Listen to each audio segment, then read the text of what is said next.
আজ সিপিএমের পক্ষ থেকে এক মিছিলের আয়োজন করা হয় ভানুগড় স্মৃতি ভবনের সামনে থেকেই এই মিছিলটি শুরু হয়। তারপর বিভিন্ন পথ তারা পরিক্রমা করে ভোটার তালিকায় বিশেষ নিবিড় সংশোধনী অর্থাৎ এসআইআর এর মাধ্যমে বৈধ ভোটারদের অবৈধ বলা হচ্ছে, এই বিষয়টার তীব্র বিরোধিতা জানিয়ে কিন্তু আজ দেখা গেছে রাজধানীর রাজপথ বিভিন্ন পথ পরিক্রমা করেন বাম নেতৃত্বরা, যেখানে উপস্থিত ছিলেন রাজ্যের প্রাক্তন মুখ্যমন্ত্রী মানিক সরকার, উপস্থিত ছিলেন পলিট ব্যুরোর সদস্য জিতেন্দ্র চৌধুরী সহ বাম নেতৃত্বরা। আজকের এই মিছিল থেকে কি বলছেন জিতেন্দ্র চৌধুরী শোনাবো।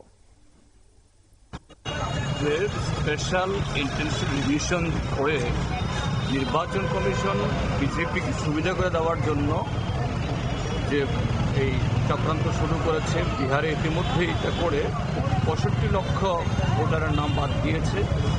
এখন যে সকল রাজ্যের সামনে ভোট হবে, বিজেপির অবস্থান খারাপ দেখছে, তারা এই কর্মসূচি নিচ্ছে, তার বিরুদ্ধেই আজকে সারা দেশব্যাপী আমাদের পার্টির ডাকে এই বিক্ষোভ কর্মসূচি। আপনারা শুনলেন জিতেন্দ্র চৌধুরীর বক্তব্য। এসআইআর এর প্রতিবাদ জানিয়ে কিন্তু তারা যে বিক্ষোভ মিছিলটির আয়োজন করেছে ভানুগড় স্মৃতি ভবনের সামনে থেকে এই মিছিলটি শুরু হয় এবং এই মিছিলের মাধ্যমে তারা এসআইআর এর তীব্র প্রতিবাদ জানায়। নিয়ে নিচ্ছে ছোট্ট একটি বিজ্ঞাপন বিরতি, সঙ্গে থাকুন।